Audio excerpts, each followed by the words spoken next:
Hating gabi nang bumaba ako para itapon ang basura nang makita ko si Nanay Cora ang aking biyenan na nagbubuhos ng puting pulbos sa aking pagkain. Hindi ko alam noon kung ano ang dapat gawin, kaya tahimik akong bumalik sa loob at ibinigay ang goto kay Mr. Ko para kainin niya nga hating gabi.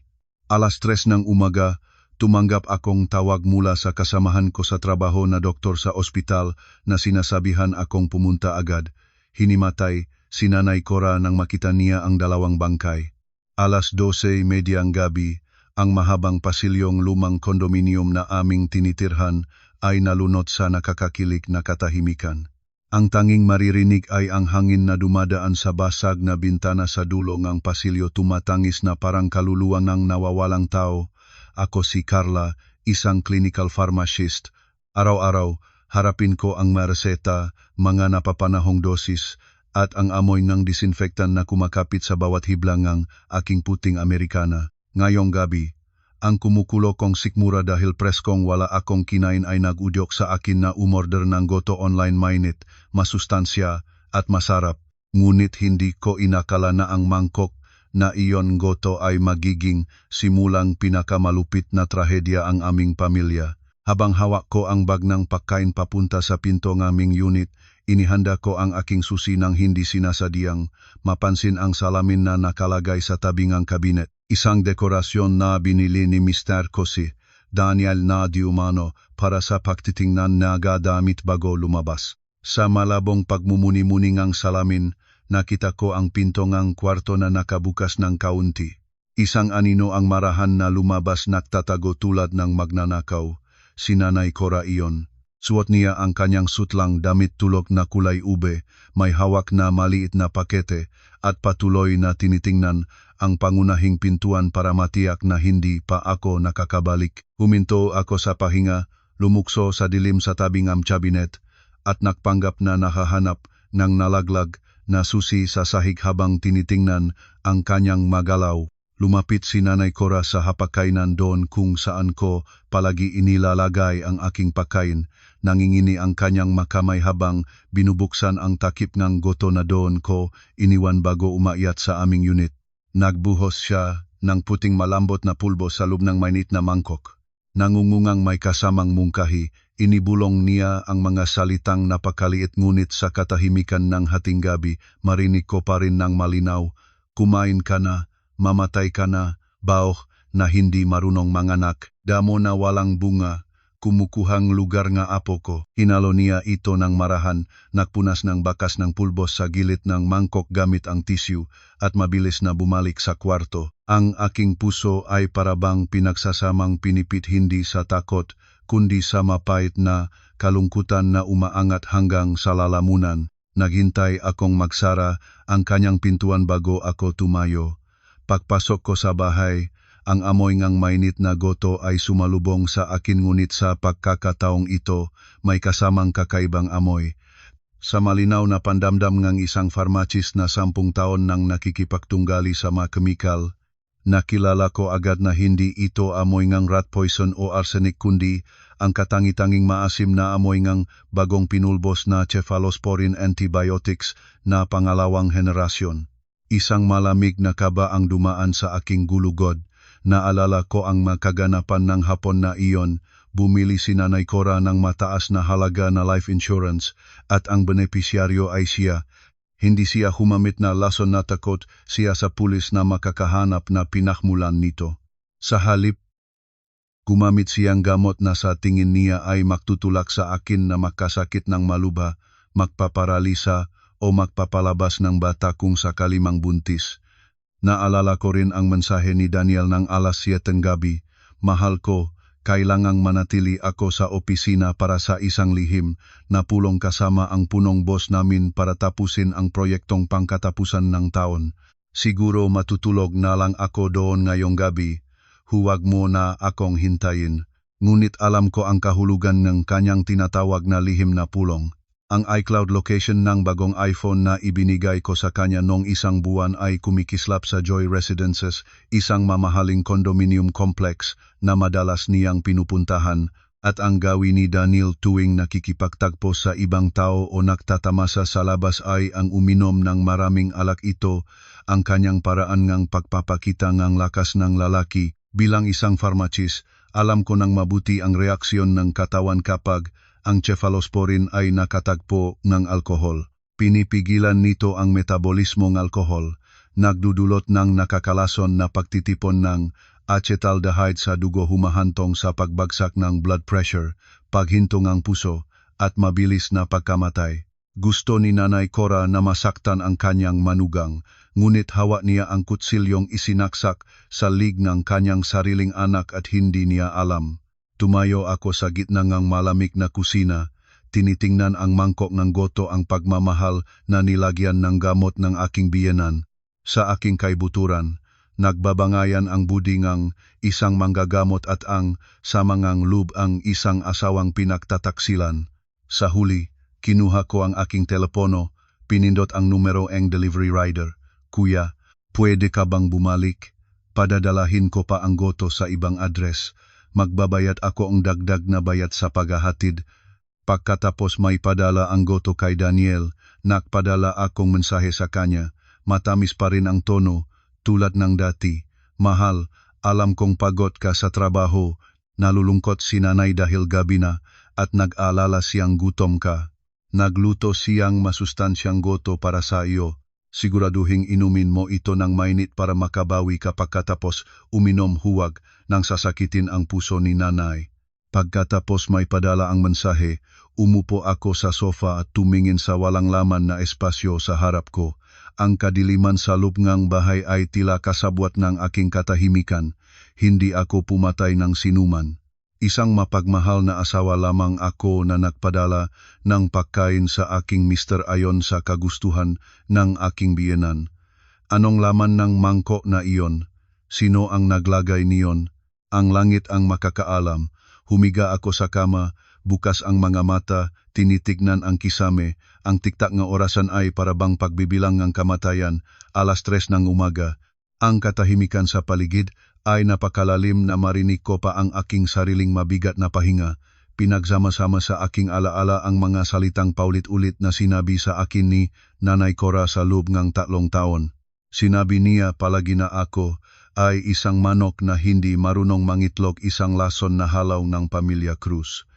Pinilit niya akong uminom ng lahat na uri ng herbal na gamot na hindi malinaw ang pinagmulan, na maraming beses na nakpahina ng aking katawan. Nagtiis na ako.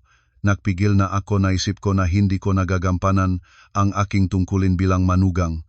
Ngunit ang kasamaan na iyon ng gabi ay lumampas na sa limitasyon ng isang tao. Eksaktong 3:05, ang tuktok ng telepono ay pumunit sa katahimikan ng gabi. Ang pangalan sa screen, Air Doctor on Duty. Sumikip ang aking puso. Bagamat inihanda ko ang aking sarili, nang dumating ang sandaling iyon, hindi ko mapigilan ang pag-alok ng aking makamay. Ate Carla, pumunta ka na agad sa ospital. Si Daniel dinadala, siya sa emergency room sa napaka-critical na kondisyon. Tinanggal na ang tibok ng puso niya. Binitawan ko ang telepono sa higaan, nagpanggap na isang asawang katatapos lang makatanggap ng masamang balita. Ngunit sa kaibuturan ko, alam ko na ang sinabing landas ay tama na ang daan. Nagsuot akong jacket ng mabilis. Nagmaneho sa gabi. Ang malamig na hangin ay nagpaagos ng luha sa aking mamata. Hindi ko alam kung dahil sa hangin o sa kalungkutan para sa katapusan ng aming kasal na ito. Nang dumating ako, ang pasilyo ng emergency room ay magulo, may tunog ng mabibilis na hakbang at matapang na amoy ng disinfectant. Ang pamilyar na amoy na iyon ay naging nakakatakot na ngayon kaysa dati. Naunahan na ako ni Nanay Cora, siguradong tinawagan siya nga ospital bilang pinakamalapit na kontak sa telepono ni Daniel. Nahuhumalahaw siya at gumugulong-gulong sa malamig na sahig ng ceramic tiles. Nang makita niya ako, sumalakay siya, nais humatak ng aking buhok, ngunit pinigilan ng mga gwardiya. Ikaw, ang pumatay ng aking anak. Bakit hindi ka kumain ng goto? Bakit si Daniel ang kumain? Lumabas ang punong doktor ng departamento. Ang mukha ay pagod at nagpapakita ng pihati. Umiling. Tumingin siya sa akin ng may habag. Ginawa namin ang lahat. ngunit ang pasyente ay nakaranas ng napakabigat na disulfiram-like reaction sa kasabay na mataas na konsentrasyon ng alkohol sa dugo. Masyadong mabilis ang reaksyon nagdulot ng cardiac arrest na hindi na maibalik. Pumanaw siya ng 3:00 ng umaga. Narinig ni Nanay Chora ang balita na namatay ang kanyang anak. Ang luha niya ay natigilan sa kanyang lalamunan, umaangat ang kanyang mata, ngunit hindi iyon ang pinakamalaking pagkabigla. Nag-alinlangan ang doktor sandali, pagkatapos ay nagpatuloy. Ang batang babae na kasama ni Daniel, si Maria, dahil 3 buwang buntis siya, ang kanyang katawan ay mas sensitibo. Kasama pa ang paggayon ng goto at pag-inom ng alak, hindi naligtas ang parehong buhay, isang katawan, 2 buhay. Ang salitang isang katawan, 2 buhay ay parabang kidlat na tumama sa ulo ni Nanay Cora. Natanaw niya ang 2 stretcher na inilabas mula sa emergency room, takip ng puting tela, malamig, isa ang malaki, isa ang maliit. Alam ni Nanay Cora kung sino si Maria. Siya ang kabit na lihim na sinuportahan ng ina para makipag-ugnayan sa kanyang anak. Ang babaeng nagdadala ng sanggol na inaasahan niyang magiging apo na papalitan sa akin. Nagpadala si Nanay Cora ng gamot sa goto para patayin ako, para doon ang daan para sa kabit at sa bata. Ngunit, sa kabaliktaran ng kanyang inaasahan, ang goto ngang pagmamahal ay nahatid ng kanyang anak at ng kanyang inaasahang apo sa kabilang buhay. Natitisot si Nanay Chora. Hawak niya ang kanyang dibdib. Ang bibig ay nagbubukas, ngunit walang lumalabas na tunog at nahulog sa sahig, walang malay. Tumayo ako nang nakatapat sa dingding, tinitignan ang kaguluhang sa harap ko, patuloy na umaagos ang luha sa aking pisngi para sa papel ng isang asawa na nawalan ng asawa, ngunit sa loob, parang walang laman. Ang hangin sa silid ne investigasyon ay puno ne amoy ne malamig na sigarilyo at tensyon. Nakaupo ako sa harap ng 2 investigador, hawak ang mainit na plastik na tasang tubig na ibinigay ng babaeng pulis. Sinisikap na huwag manginig ang aking mga balikat, hindi sa takot, kundi sa lamig na nakmumula sa kaibuturan na aking puso. Nagising na si Nanay Chora pagkatapos ang kanyang pagkahimatay sa ospital, ngunit nang mabuksan ang kanyang mata, ang unang sinabi niya ay hindi karamdam sa kanyang anak, kundi isang matinding akusasyon na nakatuon sa akin. Nang hihinayang siyang nagsabi na ako ang naglagay na lason sa mangkok, na ako ay isang malamig na mamamatay tao na gustong patayin ang asawa para makuha ang yaman. Isang matandang investigador may mahabang karanasan sa komplikadong usapin ng pamilya ang tumingin sa akin ng matalas, para bang gustong makita ang aking kaibuturan. Ginang Charla, sinabi ni Nanay Chora na ikaw ang direktang tumanggap ng goto at nagdala nito sa loob. Sinabi niya na may alitan kayo ni Daniel tungkol sa pera at selos. Posible bang dahil doon kaya nangyari ito? Itinuon ko ang aking mapulang mga mata sa kanya. Ang tinig ay nagpipigang ngunit malinaw sa bawat salita. Gino, tama na tumanggap akong goto. Ngunit isang farmasista ko, masalam ko kaysa sa sinuman ang halagang buhay. Kung gusto ko sanang masaktan ang aking asawa, mayroon akong daan-daang mas makinis na paraan kaysa gamitin ang aking sariling account para umorder at hayagang ipadala ang pagkain. Kinuha ko ang aking telepono mula sa bag, nanginginig pa rin ang kamay ngunit tiyak ang magalaw. Binuksan ko ang app ng smart camera na naka-install ni Daniel sa harap ng aming pintuan. Nag-install siya niyon di umano para sa seguridad, para mapanood ako kung saan ako pumupunta, kung kailan ako bumabalik, kung sino ang aking nakikita. Sa kaibang paraan ng tadala, ang kamera na ginamit niya para kontrolin ako ay naging tanging sandata na nagligtas sa akin mula sa bilangguan ng biyenan. Inilapag ko ang telepono sa mesa at marahan itong itinulak sa 2 investigador. Ito ang video mula ng 12:35 ng gabi. Lahat ng nangyari ay nandun. Malinaw na lumitaw sa screen ang eksena. Nakikita ko ang sarili ko na naghahanap ng susi sa bag. Sa sandaling lumiko ang aking likod, bumukas ang pinto ng kwarto. Si Nanay Chora, suot ang sutlang damit na kulay uba, ay maingat na lumabas. Sa ilalim ng mababa at magaspang na liwanag ng pasilyo, ang kanyang mukha ay nakakatakot. Mabilis niyang binuksan ang takip ngang goto, nakbuhos ngang puting pulbos, at hinalo ng marahan.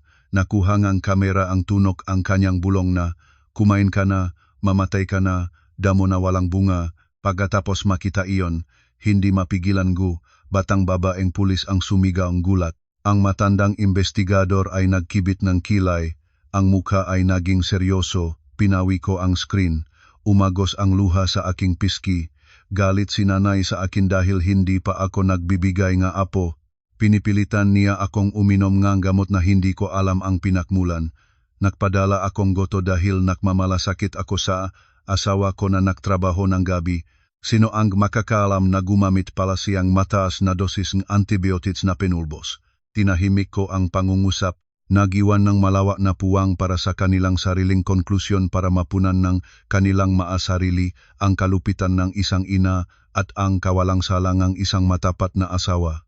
Sa legal na pagtingin, ang aking ginawa ay isang pagpapakita ng pagmamahal at pag-alaga. Hindi ko alam na may lason sa goto. Hindi ko alam na umiinom ang asawa kong alak kaya wala akong kasalanan. Nang lumabas na ako sa silid ng investigasyon, nakita ko si Nanay Cora nakasingkaw, nakaupo ng baksak sa bench na inihahanda para ilipat sa pansamantalang detensyon. Nang makita niya ako, sumabog siya tulad ng sugatan na hayop. Sinalakay sana niya ako ngunit pinigilan ng pulis. Ang bibig ay patuloy na sumisigaw, "Ikaw, alam mo at hindi mo sinabi. Sinadya mong hayaan si Daniel na kumain. Ikaw ang halimaw."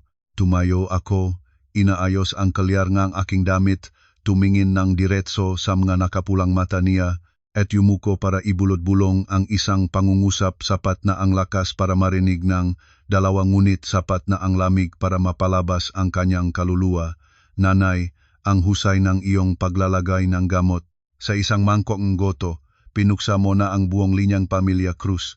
Napaktaas ang mga mata ni Nanay Cora, naguupo-upo sa mga kamay ng mga pulis, at lumakat na ako. Ang likod ko ay tuwid ngunit ang aking puso ay malamig tulad ng tuyong yelo. Bumalik ako sa walang laman na bahay ng kaunting liwanag na. Ang lamig ng gabi at ang pag-isang pumalibot sa akin nang magsara ang mabigat na pintuan sa likod ko. Ang bahay na ito ay dating isang mainit na tahanan, dati itong pinagsilbihan ng bawat pagkain at sariwang bulaklak araw-araw. Ngunit ngayon, ito ay isang eksena ng isang trahedya ng pamilya. Umupo ako sa leather sofa na paboritong pauponan ni Daniel. Inilapag ang sealed na bag ng gamit niya sa coffee table. Sa loob, isang iPhone na may basag sa isang sulok marahil nalaglag nang humulagpos siya sa krisis. Ibinalik ito ng pulis pagkatapos ay extract ang kinakailangang datos. Si Daniel ay napakamaingat na tao. Laging may 6 na digit na password ang kanyang telepono at hindi niya kailanman pinahintulutan akong hawakan ito. Sinabi niya na kailangan niyang privacy sa loob ng kasal. Ngunit hindi niya inakala na ang asawa na kanyang tinuring na simpleng at walang malay ay nagtatandaan ng walang pagkakamali ang araw na lumuhod siya para humihingi ng aking kamay sa ilalim ng ilaw ng kandila sa isang marangyang restaurant. 18 Mayo 2020, ang mapanganib na araw na nagpaikot ng aking buhay sa trahedyang ito. Nang alok na ipinasok ko ang numero na 18520 sa lock screen. Ang virtual na kandado ay bumukas ng may banayad na klik. Hindi ang aming kasal na larawan ang background ng telepono tulad ng ipinagmamalaki niya sa kanyang makatrabaho, kundi isang ultrasound na larawan ng sanggol na 6 na linggo ang gulang, pinalibutan ng pulang bilog. Ngumiti ako ng mapait, ang ngiti ay pilipit sa aking malabi habang ninik-nik-nik-nik ni browse ko ang mga messaging app na puno, mga romantikong mensahe sa isang kontak na nakapin na may palayaw na mahal kong Maria. Ngunit ang tunay na nagbigay sa akin ng ginaw ay hindi ang pandarayan ng laman kundi isang file na nakatago sa secured notes app, ang pamagat, retirement plan. Sa pagkakataong ito, ang password ay kaarawan ko. Ang pinakamataas na antas ng panlalait, ginamit niya ang bilang na may kaugnayan sa akin para ikandado ang kanyang balak na patayin ako. Ang file ay ginawa 3 buwan na ang nakalipas. Detalyadong nakalista ang bawat malamig na hakbang. Hakbang 1. Bumiling ang pinakamataas na antas ng accident insurance. Ang benepisyaryo, ina at asawa. Hakbang 2. Samantalahin ang alergi ng asawa sa mangga. Haluin ang tuyong pulbos ng mangga sa pang-araw-araw na inumin para maging sanhi ng anaphylactic shock. Habang binabasa ko ang bawat linya, ang aking gulugod ay nag-init ng lamig, bawat salita ay tulad ng matalim na kutsilyo na nagpupunas sa aking balat. Ang taong natutulok sa tabi ko sa loob ng maraming taon ay isang mamamatay tao na nagtatago sa likod ng imaheng isang edukadong tao. Nakalista pa niya, oras ng pagpapatupad, pagkatapos ng Nobyembre 15, kapag ang kontrata ng insurance ay opisyal na epektibo at may 100% na bayad, nais niyang mamatay ako para makuha ang malaking halaga ng insurance. Pagkatapos, hayagan niyang dadalhin si Maria at ang bata para maguyong sa kayamanan sa ibabaw ng aking libingan. Ngunit ang kaloban ng tao ay hindi katulad ng kaloban ng langit. Ang kanyang perpektong plano ay nawasak ng tanga at pagmamadaling ang kanyang sariling ina. Si Nanay Cora dahil sapud sa akin, dahil sa kagustuhang linisin ang daan para sa apo ay kumilos ng mag-isa gamit ang antibiotic sa halip na pulbos ng mangga. At sa kabaliktaran, ang biktima ay ang minamahal niyang anak. Binitawan ko ang telepono, ang pagkasuklam ay umabot sa aking lalamunan hindi dahil sa takot na mamatay, kundi dahil sa pagkasuklam sa bulok na pagkatao na nagtago sa bakas ng dignidad ng aking asawa. Sa malamig na kwarto, natatawa na ako ng malakas. Ang tawa ay tunog na tuyo at malungkot na tatawa para sa aking kapalaran at natatawa para sa kaibahan ng buhay na malupit na ito. Nang lumipas ang araw, ang mahinang liwanag ng umaga ay dahan-dahang dumaan sa kurtina na nagbibigay liwanag sa mga alikabo na lumulutang sa hangin tulad ng mga nawawalang kaluluwa na hindi pa tumatanggap ng kapayapaan.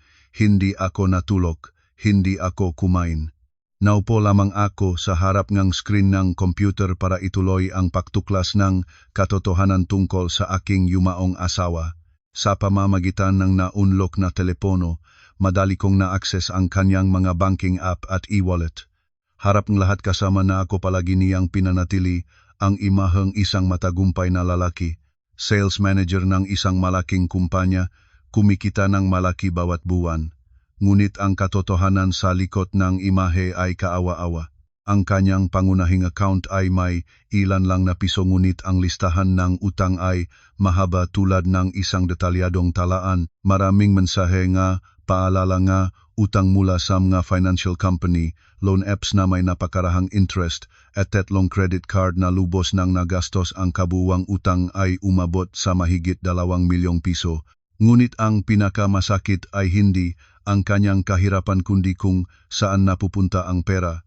Sinuri ko ang kasaysayan ng transaksyon sa nakaraang 2 taon.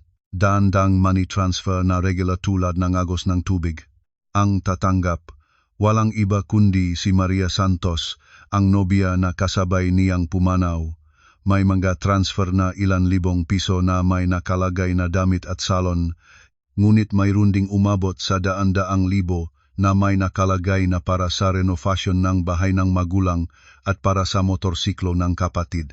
Ang suweldo ko, ang aming pinagsamang ipon na tiwala kong ibinigay sa kanya para mag-invest, lahat ay inagaw niya para sa pamilyang ang kanyang kabit. Kinuha niya ang aking pawis at luha, ang aking sakripisyo at pagsusumikap ng isang tapat na asawa para buuin ang ibang tahanan sa labas. Nakita ko ang isang transfer ng 50,000 piso noong nakaraang buwan. Ang nakalagay, maligayang kaarawan sa nanay ng misis, ngunit ang tatanggap ay ina ni Maria. Samantala, ang kaarawan ng aking sariling ina nagbigay lang siya ng isang basket ng prutas na nagkakahalaga ng 300 piso at nagrereklamo na mahirap ang kumpanya ngayon. Ang galit ay sumasampa sa aking dibdib. Sinikip ang aking pahinga. Mabilis kong nakopy ang lahat ng bank statements. Kinunan ng screenshot ang mga transaksyon at pinrin ito isang makapal na folder ng katibayan. Sa mundo nga numero, walang lugar para sa pagtanggi o pagtatago. Kung saan pumupunta ang pera, nandun ang katotohanan. Ang libing ni Daniel ay ginanap sa lungsod. Sinikap ko ang lahat hindi dahil may natitira pang pagmamahal kundi para mapanatili ang huling karangalan ng yumaon at para protektahan ang sarili ko sa harap ng mga tao. Ang nakakahabak na tuktok na banda ay umaling aunghaw. Ang usok ng insenso ay nakpapaalap sa aking mga mata na ng paga sa kulang na tulog. Maraming tao ang naroroon, mga salitang ang pakikiramay ay nakpapainit ng paulit-ulit sa aking mga tainga. Nagsuot ako ng itim na damit pangmaya. Tumayo sa tabi ng kabaong, yumuko sa bawat bisita, isang papel na kailangan kong gaampan, ngunit tulad ng aking inaasahan, ang mabagyo ay hindi tumitigil sa harap ng aking pintuan. Bandang alas 10 ng umaga, isang ingay na grupo ang dumating sa harap ng bulwagan ng libing, sinisira ang kapanatagan.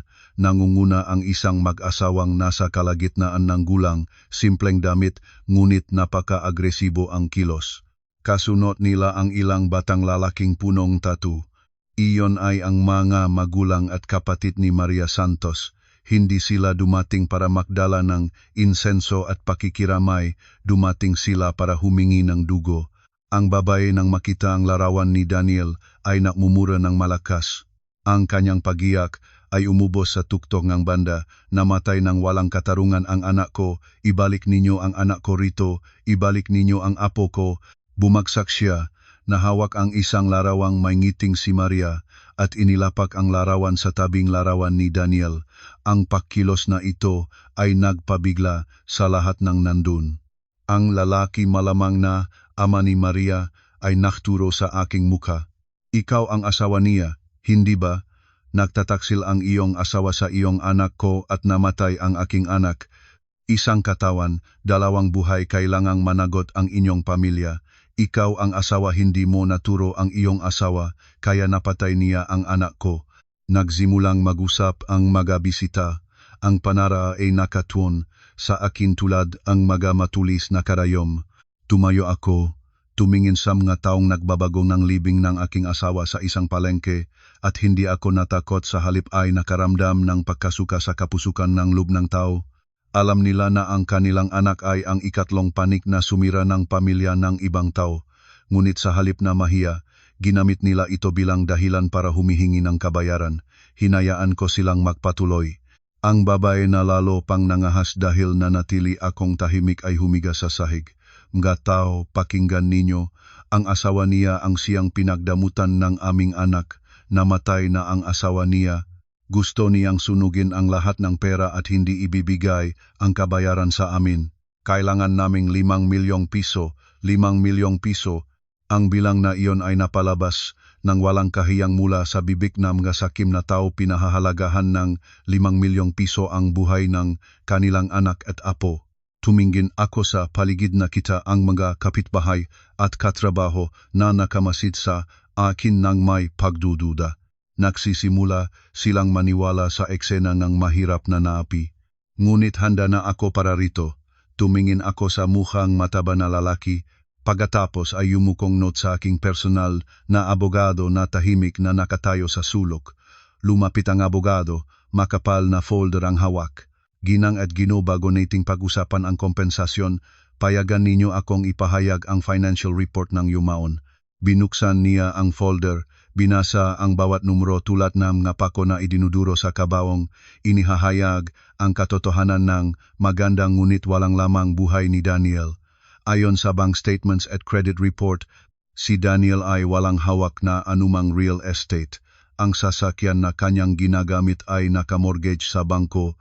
Kasalukuyan siyang may credit card debt na kabuwang 2,100,000 piso, kasama ang mga personal loan na humigit kumulang 850,000 piso. Ang buong bulwagan ay nagulat. Nagsimulang mag-usap-usap ang lahat. Hindi naniniwala ang mga tainga ng bawat isa. Ang mga magulang ni Maria ay nakatayo ng patigas. Ang bibig ay bukas ngunit walang lumabas na salita. Ang mukha na sanay nga agresibo ay bigla na lamang naging maputla tulad ng abo. Inakala nilang nakatuklas sila ngang gintong mina, hindi nila inaasahan na sumabog. pala sila sa isang walang katapusang hukay ngang utang. Lumapit ako sa kanila, ang malamig na tingin ay nakatutok sa babaeng nanginginig. Hindi pa tapos mayroon pang isang mahalagang bagay na ibabalita ang aming abogado. Pinihit ngang abogado ang susunod na pahina, ang tinik ay lalo pang naging matibay. Sa loop ng kasal, si Daniel ay lihim na naglipat sa kay Maria at sa kanyang kamag-anak ng kabuwang 3,200,000 piso. Ayon sa batas, ito ay isang illegal na pagtatapon ng pinagsamang pag-aringang mag-asawa. Ang aking kliyente, si Ginang Charla, ay may karapatang magdemanda para maibawi ang kabuuan nito. Tumingin ako sa ama ni Maria, ang taong kakanina ay agresibong humingi ng 5,000,000 piso na ngayon ay humahawa sa gilid ng mesa para hindi matumba. Narinig na ba ang lahat? Hindi lang si Daniel ang wala na, siya ay pati na isang malaking utang. Ang pera na dala niya para itayo ang bahay ninyo, para sa motorsiklo ng kapatid ninyo, lahat ng iyon ay pawis at dugo ko. Ngayon ang yumaon ay patay na, ngunit ang utang ay nandito pa rin. Hindi lang ako ang walang utang sa inyong pamilya, ang inyong pamilya ay may utang sa akin na 3,200,000 piso. Ang katahimikan ay bumalot sa espasyo, ang tanging maririnig ay ang hangin na dumadaan sa magaputing korona at ang mabigat na pahinga magataong nahuling sakim. Ang katotohan tungkol sa malaking utang at sa halagang kailangang ibalik ay nagpahimatay kay Inay Maria. Nautal siya, ang mga mata ay naganap ngang daan palabas. Ang Tatay Maria ay nagsumikap na mapanatili ang kaunting dignidad. Huwag kang magbanta na matay ang aming anak, dapat ay may malasakit ka sa namatay. Tumingin ako sa kanya, ang manipis na ngiti ay nasa aking mga labi, ngunit ang tingin ay malamig tulad ng yelo. Magbanta, kayo mismo ang nagdala ng larawan ng inyong anak rito para mangutang ng pera. Narito ang sulat, enne utang at abiso enne demanda. Bukas ang korte ay magpapadala ng summons sa inyong bahay. Ang 3,000,000 piso kasama ang legal na interes hihilingin kong may patupad hanggang sa dulo, kasama na ang pagsesell ng inyong bahay. Napaya ng malakas si Inay Maria. Yumukot siya para yakapin ang aking mapaa, ngunit lumayo ako iwasan ang marumi niyang hawak. Tumingin ako sa kanya. Nang tinanggap ng inyong anak na maging ikatlong panik, dapat na niya sanang naunawaan na ang lahat ng regalong kapalaran ay may presyo. Ang presyo minsan ay minsan ay buhay. Hinudyatan ko ang maguwardiya. Mabilis silang lumapit at mariin na inanyayahan ang pamilya ni Maria na umalis sa lugar ng libing. Ang Tatay Maria ay nag-alinlangan na lumaban, ngunit sa harap ngamgamata ang lahat ng bisita na may paghamak at ang determinadong guwardiya, yumukot siya at hinila ang kanyang asawa palabas. Ang eksena ay katawa-tawa katulad ng mga magnanakaw na nahuli sa akto, nahihiya at napapahiya. Ang mga telepono ng mga mausisa ay itinanghal, ang flash ay kumikislap, nagtatalang ang sandaling ang pamilya ng kabit na pinalabas sa libing. Alam ko na ang video na iyon ay laganap sa social media bukas. Kinabukasan, bago pa man makalanta ang makorona ngang libing, itinago ko ang itim na balabal at nagsuot ng maayos na itim na suwet para pumunta sa kumpanya ni Daniel. Hindi ako pumunta para umiya o humingi ng ayuda. Pumunta ako para isagawa ang susunod na hakbang sa paglilinis ng labi ng aming nabigong kasal. Umupo ako sa harap ng HR manager at head ng legal department sa malamig na conference room. Inilapag ang USB na naglalaman ng lahat ng data mula sa telepono at personal na computer ni Daniel. Hindi ako pumunta rito bilang isang biyuda, kundi bilang isang mamamayang nag-ulat ng krimen. Narito ang ebidensya na ang aking asawa ay nagnakaw at nag-abuso sa kumpanya. Naka-frown ang HR manager. Ipinasok niya ang USB sa computer files, malihim na chat, mapekeng resibo, lahat ay lumitaw sa malaking screen. Si Daniel ay nag-abusong kanyang posisyon para palakihin ang mga presyong materyales. Tumanggap ng kickback mula sa mga partner at ang pinakamasakit, ang kanyang pinakamakatwirang kasabwat ay si Maria mismo, isang empleyado ng planning department at kanyang kabit. Ang manakakaliw na mensahe na punong pag-ibig ay kahaloy nga pakikiusap para hatiin ang madumi nilang pera na nagpapahiya sa lahat na nandoon sa silid. Itinuro ko ang isang detalyadong Excel file. Ang kabuwang nawalang pera ay humigit kumulang 800,000 piso, karamihan ay nailipat sa personal na account ni Maria at ng kanyang pamilya. Tumingin ako ng diretso sa direktor. Kahit na namatay na ang aking asawa, ayaw ko na mapahiya ang aking sarili nga magaparang naging dahil ng kasalanan. Hinihiling ko na subaybayan na kumpanya ang responsibilidad, tanggalin siya at si Maria kahit na namatay na sila, at bawiin ang lahat ng hindi pabayad na suweldo at bonus para mabayaran ang pinsala. Ang silid ay naging tahimik, ang tanging naririnig ay ang tiktak ng keyboard ng sekretarya. Para sa isang malaking korporasyon, ang reputasyon at transparensya ay pinakamataas. Hindi nila mapahintulutan ang pandaraya kahit sino pa ang gumawa. Ang resulta ng pulong ay eksaktong inasahan ko. Ang kumpanya ay nagdesisyon na tanggalin si Daniel at si Maria posthumously. Ibinaba ang lahat ng benepisyo at year-end bonus. Bukod dun, ang legal department ay magdemanda sa mga tagapagmana ni Maria, ang kanyang magulang, para mabawi ang pera na kanyang kinuha. Paglabas ko sa mataas na gusaling baso, huminga ako ng malalim. Ang malikabok na hangin ng lungsod ay hindi nagbigay sa akin ng init, kundi kislap ng liwanag na nagpapahirap sa mga mata. Ginamit ko ang mga patakaran ng lipunan para parusahan ang mga sakim. Hiniramin ang kamay ng kumpanya para dumobla ang dago sa pamilya ni Maria. Hindi lang nawalan sila ng anak at pera, kailangan pa nilang magdala ng mas maraming utang. Kakabalik ko lang sa lobby ng kondominium nang makatanggap ako ng tawag mula sa bantay. Ang boses niya ay nagpapahayag ng pihati. May grupo nga nag-aangking kamag-anak ng asawa ko na gumagulo sa harap ng aming unit. Ngumiti ako ng mapait, pinatay ang tawag at pumasok sa elevator. Tinitingnan ang numero sa display habang tumatakbo patungo sa ika-15 na palapag. Ang puso ko ay pabigat ng pagod. Ang balitang pagkamatay ni Daniel at ang maling paniniwala na ako ay isang palihim na milyonaryo ay siguro nakalipat sa kanilang lalawigan, tulad ng hangin. Gisingin ang sakim na puso nga hindi naman nagtatanong kapag nabubuhay. Tadyo. Paglabas ko ng elevator, nakita ko si Tito Ernesto, kapatid ng ama ni Daniel, kasama ang ilang tiya at tito na nakakatayo sa harap ng aming pintuan. Punong gamit na parang magdadamit sila para doon manatili. Nang makita niya ako, patampal niya akong tinahak. Ay, ang aming minamahal na manugang, buksan mo na ang pintuan, narito na kami para pamahalaan ang bahay. Patay na si Daniel, kaya ang bahay na ito ay para sa angkan na krus, hindi maaring hawakan ng isang outsider tulad mo. Ang matiya sa likod niya ay sumunod din. Tama, naririnig namin na ibebenta mo ang bahay. Ang bahay na ginawa ng aming pamangkin sa pawis at dugo niya. Wala kang karapatang ibenta ito. Dapat ibigay sa pamilya para sa mga kapatid. Tumayo ako nang nakakabit sa dingding. Nakakrusiha ang makamay sa harap ko at tumingin sa mga taong nagtatanghal ng katatawanan sa harap ko. Tulad sila ng mga buwitra na nakamalay nga amoy ng bangkay at lumukso na para lumagim. Mahinahon kong kinuha mula sa bag ang titulong lupa. Itinanghal ito sa kanilang harapan, ngunit pinanatiling ligtas ang distansya. Mga tito at tita, tingnan ninyo ng mabuti. Ang unit na ito ay binili ko ng cash bago ko pakasalan si Daniel. 2 taon bago ang kasal. Ang pangalan lang na nasa titulo, Carla A. Reyes.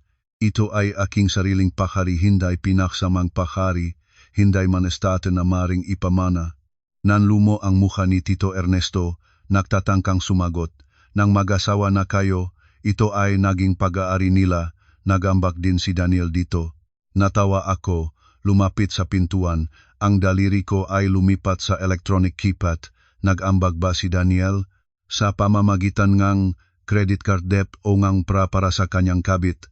Habang nandito, tayo ayon sa batas ng pamana, ang tatanggap ng estate ay tatanggap din ng obligasyon na magbayad ng utang. Si Daniel ay may utang sa bangko at sa di opisyal na mga nagpapawatang ng mahigit 3 milyong piso. Kung gusto ninyong tanggapin ang kanyang estate, ipasok ninyo ang lahat ng utang. Binuksan ko ang pintuan, tumabi, kung nais ninyo, pumasok kayo. Ibibigay ko sa inyo ang lahat ng papel ng utang para bayaran ninyo. Ang mga kamag-anak ni Daniel bagamat hindi pa naniniwala ay hindi magawang talikuran ang kanilang sakim na puso. Si Tito Ernesto ay dumura ng butil ng mani sa pinakinang na kahoy, na sahig, na aking linisin araw-araw. Huwag kang manakot sa amin ng utang sa anang papel, kahit may utang, ang bahay na ito ay nandito pa rin at dapat na sa amin. Doon ka tayo patungo, umupo siya at ang mga tiya sa sofa. Nagtataas ng paa sa mesa na parang ang lugar na ito ay isang plaza sa kanilang lalawigan. Tumingin ako sa mga nasisimot sa pasilyo ng gabutil ng mani, sa mga maruming paa na bumabago sa aking karpet. Ang huling tirang aking pasensya ay naubos na. Hindi na ako nagdagdag ng isang salita. Mahinahon kong kinuha ang telepono, pinaaral ang recording ng kanilang sinabi kanina. Ang agresibong boses ni Tito Ernesto at ang ingay ng mga kasangkapan ay malinaw sa katahimikan. Kasabay nito, ang doorbell ay tumunog, hindi ang magaspang na pagkatok ang makamag-anak, kundi ang tiyak na tunog na gagawa ng tungkulin. Binuksan ko ang pintuan, dalawang pulis ng barangay sa maayos na uniforme ang pumasok.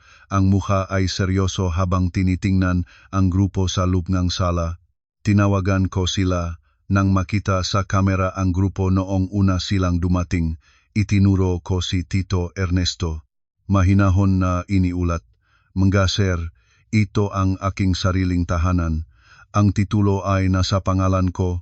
Ngunit ang grupong ito ay walang pahintulot na pumasok, gumagawang gulo at nagbabanta. Hiningi ko na silang umalis ngunit ayaw nilang pumayag at sinisikap pang angkinin ang aking pag-aari."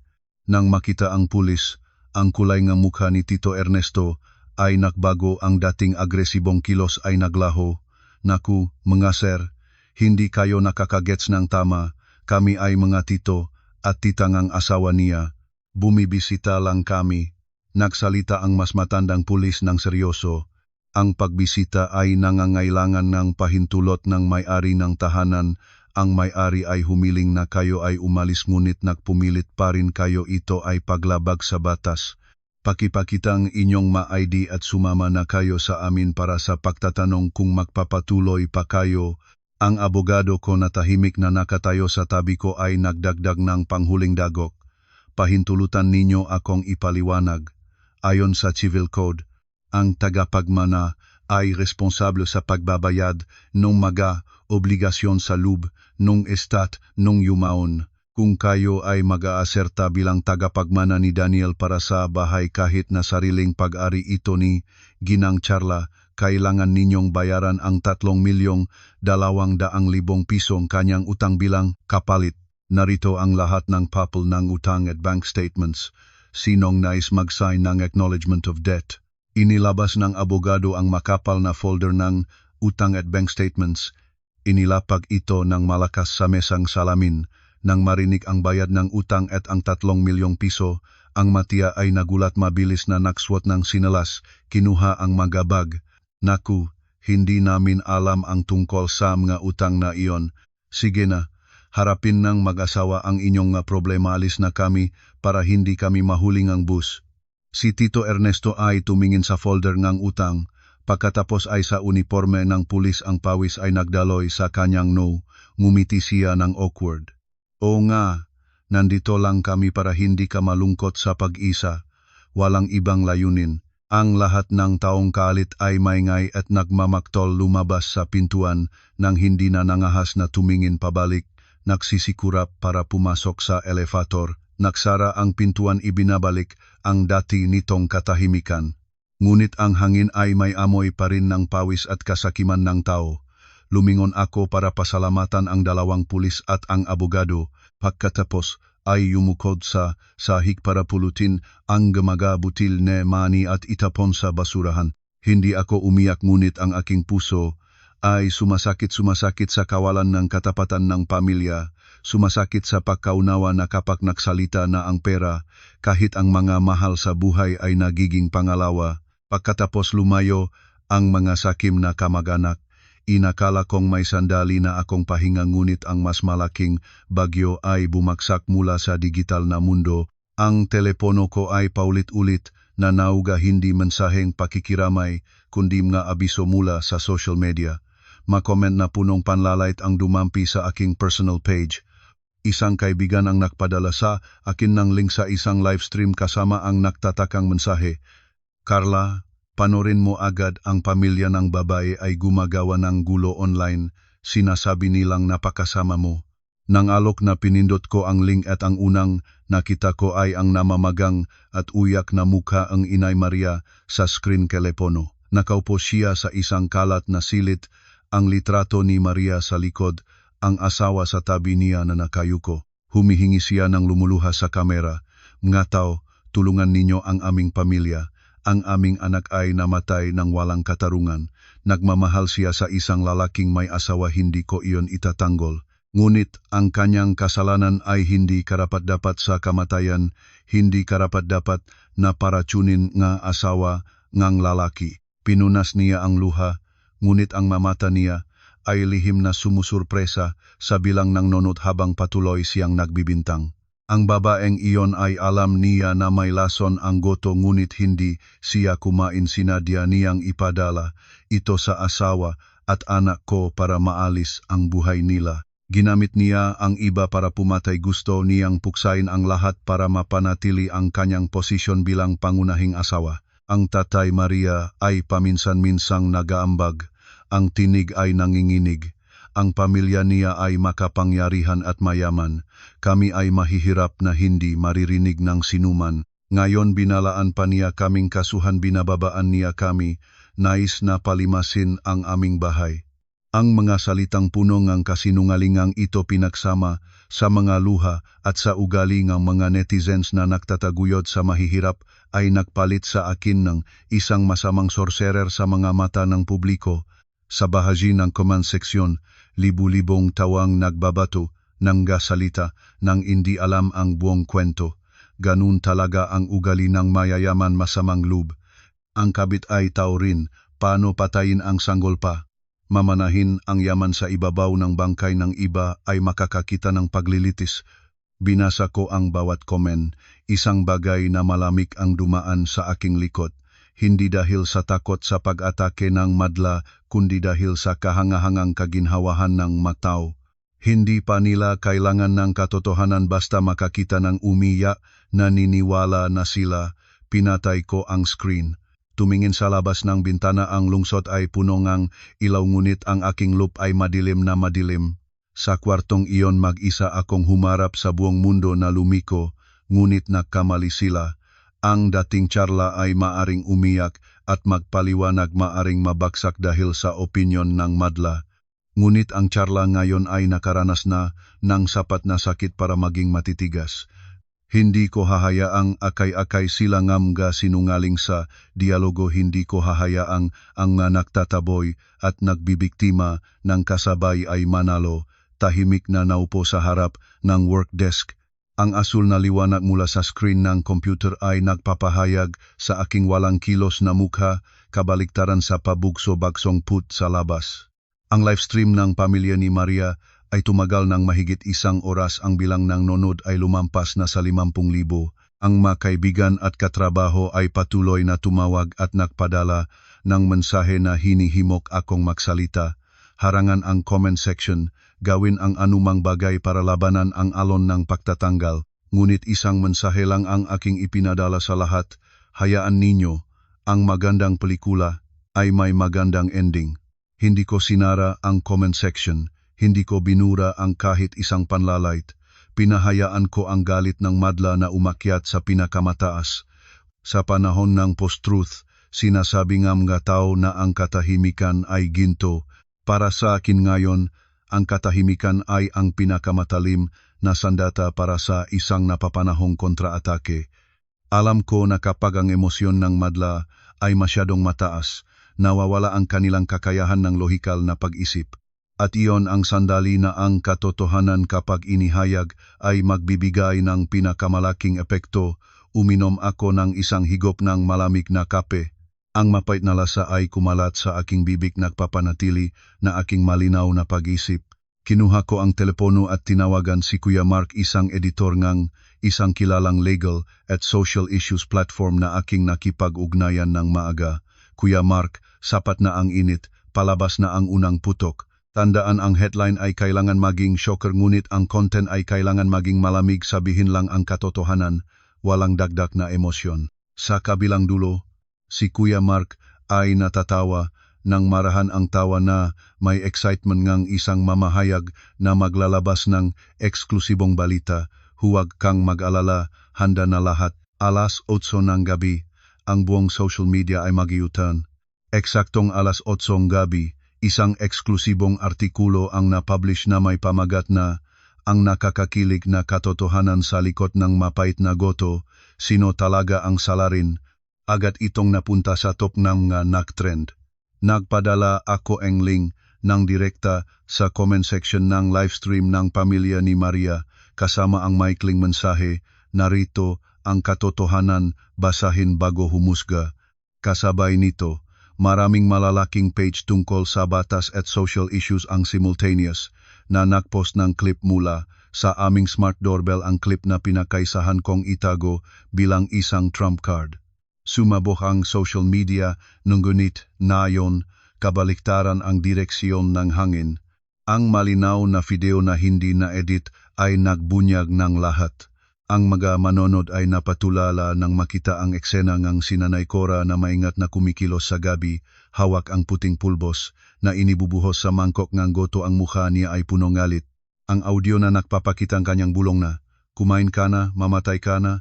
Damo na walang bunga, may subtitle na malinaw ay nakpabigla sa lahat ng nanonood. Walang paliwanag na mas totu kaysa sa imahe. Walang pagtatanggol na mas malakas kaysa sa lantarang katotohanan. Ang opinyon ng publiko ay 180 degrees na binaliktad. Ay nako, ang biyenan pala ang naglagay ng lason para patayin ang kanyang manugang, ngunit na lason pala ang sariling anak niya. Napakasamang gawa. Kida siya ang Nanay Cora, ang halimaw, hindi si Carla. Nakapalibutan ngang panloloko ang asawa at malapit na ring mapatay ngang biyenan at siya pa ang pinagbibintangan. Pasensya na. Ang mga comment na humingi ng tawad sa akin.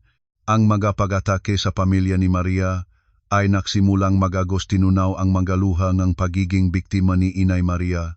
Sa screen ng livestream, si Inay Maria ay nagtatangkang sumigaw para matakpan ang alon ng pagpuna ng netizen. Paulit-ulit niyang sinasabi na walang kasalanan ang kanyang anak, na hinaras ang anak niya. Umiling ako ng mapagmasid at muli na namang pinindot ang enter key para ipadala ang pangalawang hanay ng ebidensya na aking inihanda. Ito ang tunay na panghuling dagok sa kanilang dignidad, hindi video ngayon kundi isang hanay ng mga screenshot ng mensahe mula sa telepono ni Daniel, at lalo na ang nakakakilig na notes file na may pamagat na retirement plan. Ang malamig na mga salita ay lumabas sa harap ng libu-libong manonood. Nobyembre 15 bumili ng accident insurance. Disyembre 20 haluin ang pulbos ng mangga sa smoothie. Alergi nga, asawa, ihanda ang pekeng adrenalin bilang pasakalye. Kasama rin ang mga mensahe ni Daniel at ni Maria. Maria, bilisan mo na, ang matandang babay ay matagal na mabuhay. Ayaw ko na maging sanggol ko ang walang ama pagsilang. Kailan na nating matatanggap ang insurance money? Daniel, wag kang mag-alala. Kinukumpute ko na ang dosis, basta mag-anaphylactic shock lang siya at ituturing itong aksidente. Matatanggap natin ang pera at makakarating tayo sa Australia. Ang imahengang isang inosenteng babaeng naskam ang agad na nagiba, pinalitan ng imahengang isang malamig na kasabwat sa pagpaslang. Kinabukasan, ang balita ay kumalat sa lahat ng sulok. Ang pamilya ni Maria ay hindi na makalabas dahil sa mga masamang tingin at tismis ni mga tao. Hindi doon natigil. Mabilis na tinanggap ng korte ang aking demanda at nagutos ng emergency measure na i-freeze ang lahat ng bank account ng mga magulang ni Maria. Ang 3,200,000 piso na inilipat ni Daniel sa kanila ay naging ebidensya ng pag-angkin ng iligal na pag-ari. Hindi sila makaalis ng kahit isang piso para sa araw-araw na gastos o para magtakas. Kasabay nito, ang mayaring kanilang inuupahang silid sa lungsod ay determinadong nakpaalis sa kanila, ayaw niyang makasama sa skandal ng mataong may masamang reputasyon. Naupo ako sa aking sasakyan na nakaparada sa malayo, tinitignan ang eksena ng mamagulang ni Maria na gumalong na humihila ng ilang lumang maleta pinaksamang gamit na inihagis ng may-ari sa gilid ng kalya. Umiyak si Inay Maria habang nakaupo sa kalsada, ngunit sa pagkakataong ito, walang tumigil para tanungin o tulungan. Ang mga taong nakakilala sa kanila sa pamamagitan ng mga video online ay nagbibigay ng mapaghamak na tingin at mabilis na lumilipas. Ang tatay Maria, ang lalaking kahapon ay agresibong humingi ng 5 milyong piso sa libing, ngayon ay nanghihina, walang magawa kundi panoorin ang kanyang asawa na umiyak. Tumawag sila sa mga kamag-anak sa lalawigan para humingi ng tulong, ngunit ang balita ng kanilang kahihiyan ay siguro nakarating na at lahat ng tawag ay tinanggihan o hindi na nasagot. Wala ng pera, walang tirahan at ang lahat ng tao ay tinalikuran sila. Tinitingnan ko sila mula sa malayo, naalala ang pag-abuso ng aking biyenan sa akin. Ang mensahe ni Maria na nais na mamatay na ako, naramdaman ko ang isang mapait na kalungkutan para sa kalikasan ng tao. Namatay ang kanilang anak dahil sa kasakiman, at ngayon ay mamamatay rin sila ng paunti-unti sa lipunan dahil sa kanilang sariling kasakiman. Ang presyong pagtangkilik sa kasamaan ng pamumuhay sa pawis at luha ng iba, ito ay mahal at malupit kaysa sa anumang hatol ng batas. Hinudyatan ko ang driver na umalis, hindi ko na gusto pang panurin ang mapanglunos na eksena na iyon. Ang parusa para sa kanila ay sapat na. Hindi ako santo para patawarin ang mga nagnanais na patayin ako, ngunit hindi rin ako demonyo para magtamasa sa matinding sakit ng iba. Isang ordinaryong babae lang ako na sinisikap na linisin ang guho ng aking buhay, ibalik ang katarungan sa aking sarili. Isang linggo pagkatapos, ang aking personal na abogado ay nagdalang isang hindi masyadong magandang balita mula sa detention. Nagpababa ang kalooban ng silid. Iniulat niya na si Nanay Cora ay nagpapakita na abnormal na pag-ugali sa loob ng detention. Paulit-ulit niyang binubugbog ang kanyang ulo sa dingding, nginungiya ang sabon at nag-usap sa hangin. Ang abogado ng depensa ni Nanay Cora, isang matanda at makaranasang tao sa mundo ng batas, ay mabilis na sinanggahan ang pagkakataon at nag-file ng petition para sa psychiatric evaluation. Sinisikap niyang buuin ang rekord ng sakit upang ipakita na si Nanay Cora ay may schizophrenia paranoid type na nagsagawa ng aksyon sa isang estado ng pagkawala ng kakayahan. Sinikip ang aking makamay, ang makuko ay nagasgasan sa aking balat ng masakit. Sinabi mo ano, buwang? Ang isang taong nakaalam na bumili ng antibiotics, nakpulbos nito, pinili ang tamang oras na wala akong pansin para ibuhos ito ay buwang. Ang aking abogado ay huminga ng mabigat, ang tinig ay mapagnilay-nilay. Iyon ang butas ng batas na nais nilang samantalahin. Kung ang resulta nga evaluation ay sasaksi na may tunay siyang sakit, hindi siya hahanapin nga kriminal na responsibilidad. Ipapadala siya sa mandatory treatment sa halip na makulong. Pagkatapos ng ilang panahon, kapag stable na ang kalagayan niya, maari siyang palayain. Nang marinig ito, ang aking dibdib ay para bang may nagliliyab. Tumayo ako at lumakat sa loob ng silid. Pinatay ni Nanay Cora ang kanyang sariling anak. Hindi direktang pinatay ang kabit at ang bata sa sinapupunan. At pinakamahalaga sa lahat, binalak niyang patayin ako. Isang kasalanang katakot-takot na ginawa ng may malamig na kalooban at maingat na plano. Paano ito maring malinis ng isang piraso ng papel na nagsasabing buwang?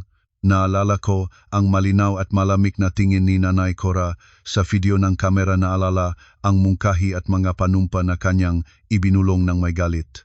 Iyon ay ang kasamaan ng isang taong ganap na may malay na pinalabo ng kasakiman at pagkamakasarili, hindi ng sakit. Kung makakalusot siya sa parusa, nasaan ang katarungan? At ang mayumaon, maari ba silang makaroon ng kapayapaan kapa ang sala rin ay malaya pa ring namumuhay? Lumingon ako sa abogado, ang tingin ay determinado. Hindi ko tinatanggap ang resulta na iyon. Kailangan nating gawin ang anumang bagay para mapigilan ang pangit na eksena na ito. Maari siyang magpanggap na buwang para linlangin ang madoktor ngunit hindi niya maaring itanggi ang tunay na motibo ng kanyang krimen. Nang gabing iyon, gising ako ng buong gabi para hanapin ang anumang clue na makakapatunay na si Nanay Cora ay ganap na may malay nang mangyari ang krimen. Ang motibo niya, patayin ako para may pag-asawa si Daniel kay Maria, para ang sanggol na inaasahang apo ay maayos na makapasok sa pamilya. Iyon ay isang motibong napakakaraniwan nagmumula sa lipunang nakakabit sa pagkakaroon ng lalaking anak at kasakiman. Biglang, isang alaala mula 3 taon na ang nakaraang ay kumislap sa aking isipan. Noon ay nagpunta si Daniel at ako para magpatingin sa isang kilalang Male Fertility Clinic.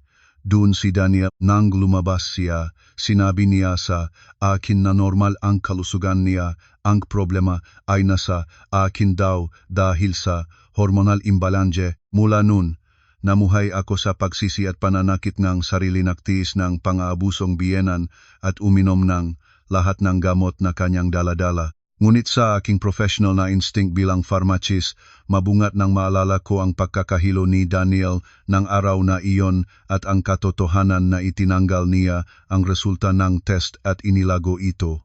Paano kung hindi totoo ang kanyang sinabi? Kinabukasan ng umaga ng maaga, nagmaneho ako sa ospital kung saan kami noon nagpatingin. Hinanap ko ang doktora ng Male Fertility Division na isa ring matandang kaibigan ng aking ama. Matapos ipakita ang death certificate at mga dokumento na nagpapatunay ng aming relasyon bilang mag-asawa, humingi ako ng mapagkumbabang tulong na i-retrieve ang medical records ni Daniel. Ang doktor ay tumingin sa akin ng may awa, huminga ng mabigat, pagkatapos ay nagtip ng ilang linya sa computer. Lumabas ang medical records mula 3 taon na ang nakalipas. Nay, inakala ko na sinabi na ni Daniel sa iyo siya ay may azoospermia, walang sperm cell dahil sa chromosomal abnormality. Ang posibilidad na magkaroon NG natural na anak ay 0. Namatay na ang aking katawan. Nang alog ang aking mga kamay habang kinukuha ang printout, ang bawat linya ay tila sumasayaw sa harap ng aking mga mata. Nang lahat ay nagsama-sama na ang punto, ang bata sa sinapupunan ni Maria, ang apo na inaalagaan ni Nanay Cora, ng buhay ay ganap na hindi pag-ari ng pamilya ni Daniel. Tumingin sa akin ang doktor ng may awa. Nang hawakan ni Daniel ang resulta, lumuhod siya at humingi sa akin na huwag sabihin sa iyo. Sinabi niya na ang kanyang pride bilang lalaki ay hindi kailanman papayag na aminin ang kanyang limitasyon. Nangako siyang maganap ng solusyon o tahimik na gagawa ng IVF. Ngumiti ako ng mapait, at ang kanyang solusyon ay isambulat ang lahat ng kasalanan sa asawa. Hayaang araw-araw na siya isiraan ng biyenan, nasabihing ako ang dahilan ng pag-ubos ng linya ng pamilya. Naalala ko ang mga gabing umiyak ng tahimik dahil sa kahihiyan, ang mga itim at mapait na herbal na gamot na pinilit sa akin ni Nanay Cora hanggang sa ako ay magsuka. Ang pagkalat ng tsismis niya sa mga kapitbahay na ako ay isang walang silbing manok. Lahat ng iyon ay isang malupit na palabas para takpan ang kahinaan ni Daniel.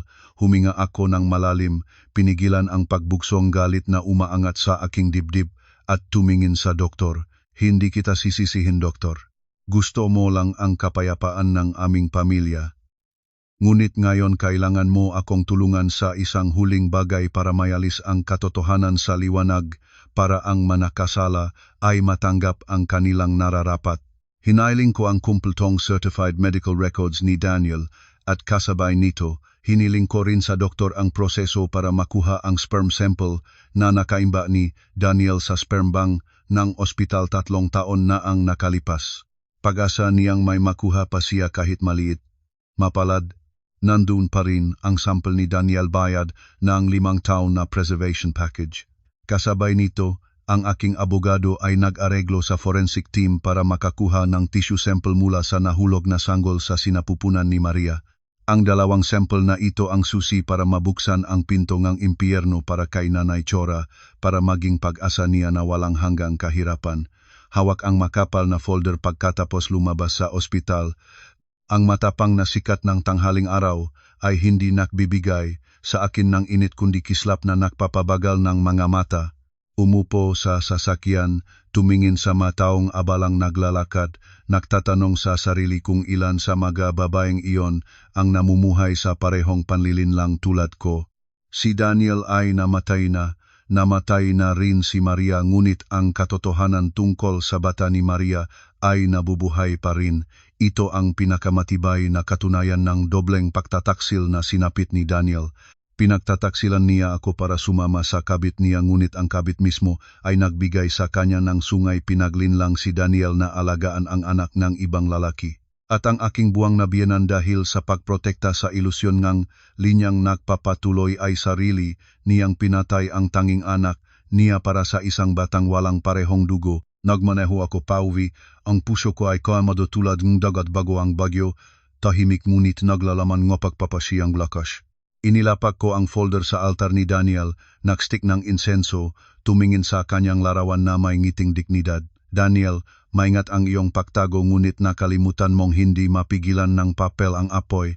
Gusto mong makaroon ng anak para sa linya ng pamilya hanggang sa punto na handa kang papayagan ang iyong sarili na maging taong nagpapalaki ng anak ng iba. O niloko ka rin ba siya? Kahit anong nangyari, bukas malalaman ng iyong ina ang katotohanan ito. Iyon ang aking huling regalo sa kanya.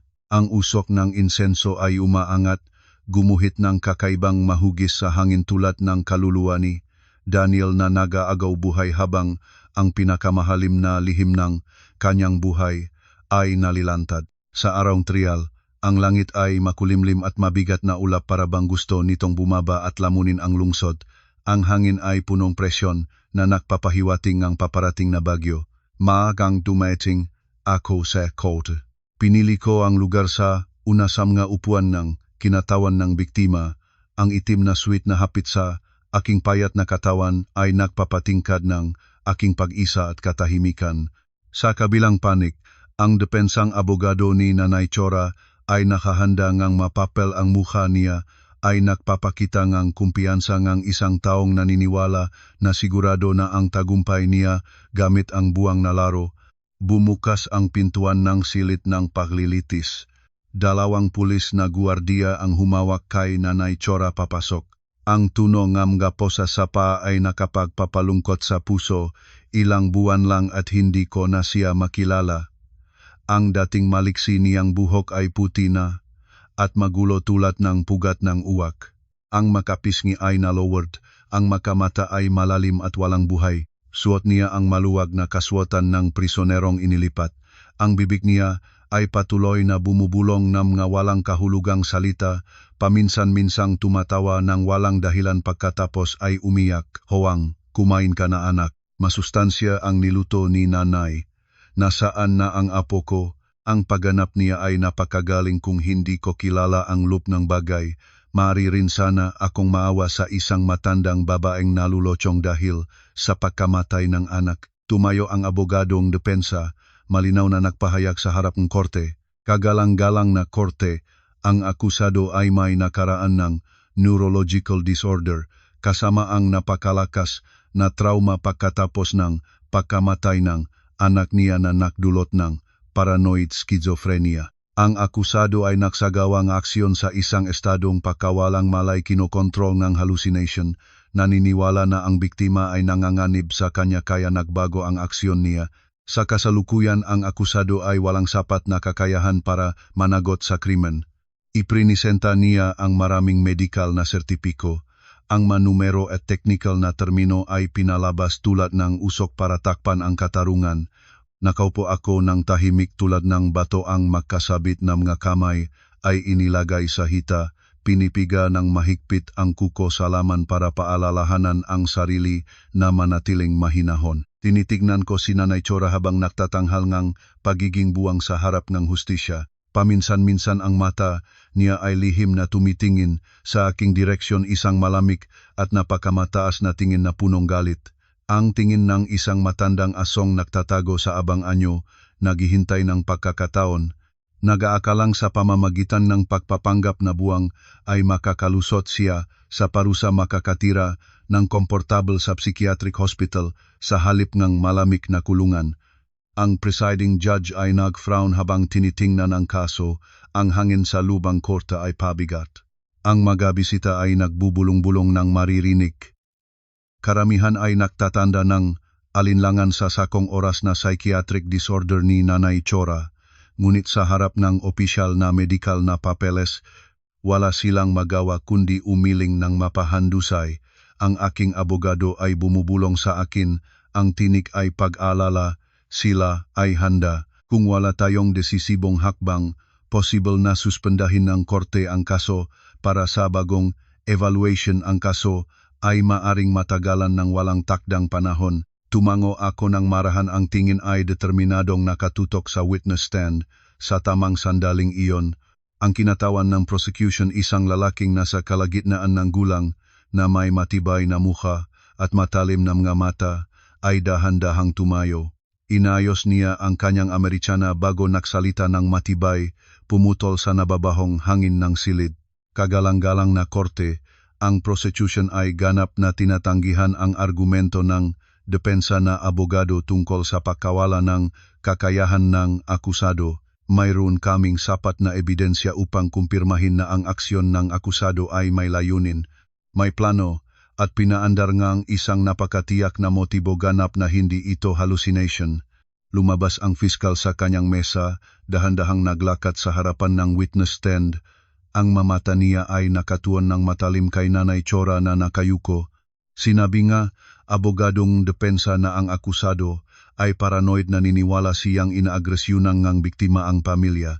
Ngunit ang security camera at mga testimonya nga mga saksi ay nagpapakita na siya ay ganap na may malay nang ihanda ang gamot, nang piliin ang tamang oras na gawin ang krimen, at nang magalis ng bakas. Ngunit higit sa lahat ay ang motibo ng krimen. Ang fiskal ay lumabas mula sa kanyang mesa, dahan-dahang naglakad sa harapan ng witness stand. Ang motibo ay nagmumula sa pagkamakasarili at bulak na paniniwala sa patrilineal na linya ng pamilya. Ang akusado ay naniniwalang ang kabit ng kanyang anak ay nagdadala ng isang lalaking anak na isang nagpapatuloy ng linya, kaya naman kumikilos siya para patayin ang manugang at linisin ang daan. Ito ay isang napaka-ordinaryong motibo, nagmumula sa lipunang nakakabit sa pagiging lalaki at kasakiman. Hindi ito hallucination ng isang baliw. Nagbigay ng senyas ang fiskal sa court clerk para ipakita ang madokumento sa malaking screen. Ang aking medical records na ibinigay sa prosekutor at ang pinakabagong DNA test results na natanggap mula sa Forensic Institute nitong gumaga. Ang ganging sa lubi ni Gramisilid, enigay na korte ay biglang naging sobrang tensyong. Lahat kam mata ay nakatuon sa screen. Nakaupo ako sa ibaba, ang puso ay kumukubo, ngunit hindi dahil sa pag-alala, dahil sa pagnanais na makita ang sandali ng pagtatanggal ng maskara ni Nanay Chora. Nagtanghal pa rin siyang papel, buwang ang bibig, ay nananalangin para sa lulabi, ngunit nakikita ko ang malalim na pawis sa kanyang noo. Ang instintong isang kriminal ay nagbababala sa kanya na ang panganib ay malapit na. Itinuro NG, fiskal ang screen ng tinig, ay tumunog tulad NG kampana, NG pagatol. Kagalang-galang na korte, ang akusado ay palaging gumagamit ng dahilang pagprotekta ng linya ng pamilya para ipaliwanag ang kanyang krimen. Itinuturing niya ito bilang pagpapahayag ng pagmamahal ng ina. Ngunit ang tinatawag na linyang pamilya na ginawa niyang lahat ay isa lamang ilusyon. Sapagkat ang biktima, si Daniel, ang anak na akusado, ay hindi kayang magbigay ng supling. Ang buong silid ay nagulat, sumabog ang pag-usap tulad ng mga pukyutan na nasabak. Ang judge ay kailangang paulit-ulit na kumantang martilyo para maging maayos ang silid. Si Nanay Chora na nagtatanghal ng lulabi ay biglang natigil. Itinanghal ang ulo niya at tumingin ng diretso sa fiskal. Ang mga mata ay wala ng anino ng kabaw-kahon, napalitan ng suktulang gulat. Sa malaking screen, ang DNA test result ay pinalaki ng buo. Ang huling konklusyon ay nakapula. Ang resulta ngang pagsusuri ay nagpapakita na ang tissue sample ngang sanggol anak ni Maria Santos ay walang relasyon ng ama sa biological sample ni Daniel Cruz. Ang probabilidad ng relasyong ama-anak ay 0%. Ang buong silid ay naging tahimik sa loob ng ilang sandali sa harap ng talanjang at malupit na katotohanan. Ang katahimikang iyon ay nakakatakot, maririnig mo ang mabigat na pahinga ng bawat isa. Si Nanay Chora ay nakatigil, ang mga mata ay bukas ng malawak, ang bibig ay nakabuka ngunit walang lumalabas. Ang nagpapanggap na pagkabali ay ganap na nawala, pinalitan ng sukdulang guho ng isang tao na nabigo ang pinakamalalim na paniniwala. Ginawa niya ang lahat para protektahan ang isang apo na inaasahan niya, ngunit ang batang iyon ay anak ng isang ibang lalaking hindi kilala, produkto ng pagtataksil na ginawa ni Maria kay Daniel. Hindi lang Vage ang anak ni Daniel kundi pati si Daniel ay binigyan ng sungay, nilokong alagaan ang anak ng iba, at siya mismo ang mapagmahal na ina ay nagsilbing kasangkapan sa trahedya sa pamamagitan ng isang mangkok ng lason. Tumayo ako ng tuwid, tumingin ng diretso sa mga naubos na mata ni Nanay Cora. Nanay, tingnan ninyo ng mabuti, iyan ang katotohanang tinatago ni Daniel sa inyo sa loob ng 3 taon. Alam niya na hindi siya makapagbigay ng anak, ngunit dahil sa pride niya, hindi niya maaring aminin. Alam niya na ang bata ay hindi sa kanya, ngunit tinanggap pa rin niya para mangolekta ng insurance at ng inyong material na suporta. Kayo ay ginawa niyang pawn sa kanyang laro. Kayo mismo ang bumatay ng inyong tanging anak para sa isang batang walang parehong dugo. Ang sakripisyo ninyo sulit ba? Ang mga salita ko ay tulad ng isang balde ng malamig na tubig na itinatapon sa mukha ni Nanay Chora, nakpabaling sa kanya mula sa pagkainlulula. Ang pagpapanggap na pagkabaliw ay naging tunay na kagalochutan. Hindi. Sinungaling. Inilin lang ninyo ako. Si Daniel ay nagsabi sa akin na anak niya. Ipinakita niya sa akin ang ultrasound picture. Ang apo ko, ang aking apo ko. Sinalakay niya ang kahoy na wireframe sa harap niya, ang dugo ay umagos sa kanyang noo, halong luha at uhok na lumikha ng isang kasuklam-suklam at mapanglunos na anyo. Sa pagkakataong ito ay hindi na siya nagtatanghal. Ang kagalukan na ito ay totoong nagmumula sa walang katapusang pagsisi at pag-ibayong sakit na maring matikim ng isang ina. Ang depensa abogado niya ay nakatayo nang walang kibo sa lugar niya. Ang mapapel ay nahulog sa sahig. Alam niya na tapos na ang laro, hindi tapos dahil sa argumento ng batas kundi dahil sa pabor ng kapalaran. Pagkatapos ng kaguluhan, ang paglilitis ay nagpatuloy nang si Nanay Chora ay naka-tranquilizer na at nakaupo nang nangasag sa upuan ng akusado. Ang mga mata ay walang buhay na nakatitig sa walang laman na espasyo. Ang presiding judge, isang babaeng nasa kalagitnaan ng 60 edad na may mabuting mukha ngunit matibay na tingin, ay nagsimulang basahin ang hatol. Ang boses niya ay tumunog. Bawat salita ay tulad ng pako na initatambol sa kasaysayan ng isang pamilyang nasira. Ang krimen ng akusadong Nora Cora Cruz ay labis na malubha. Sinawi ang buhay ng 2 tao, nanganganib sa buhay at kalusugan ng iba.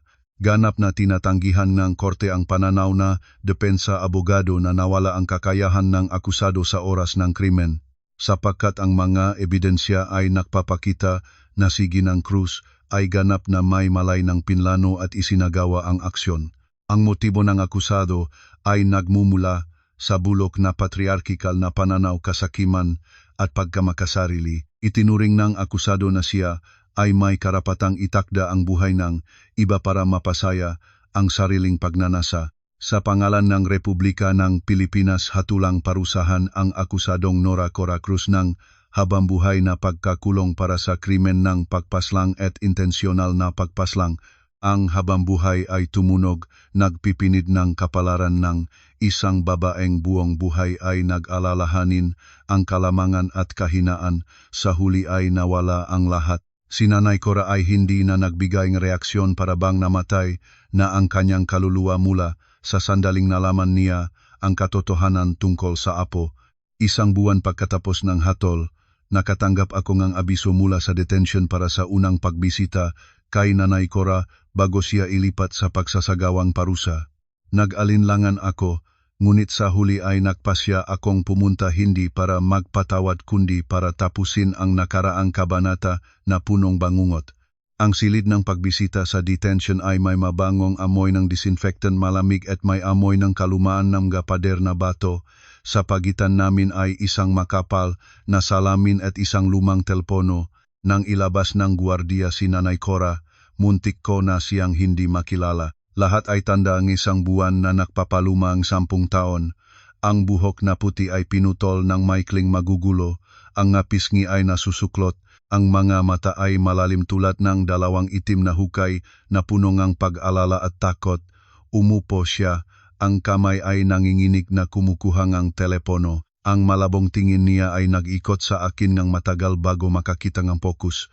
Pagkatapos ay biglang yumukot siya sa harap, idinaop ang mukha sa salamin. Anak ko, ang aking apo nasaan? Itinago mo ba siya? Sinabi ni Daniel na lalaki siya.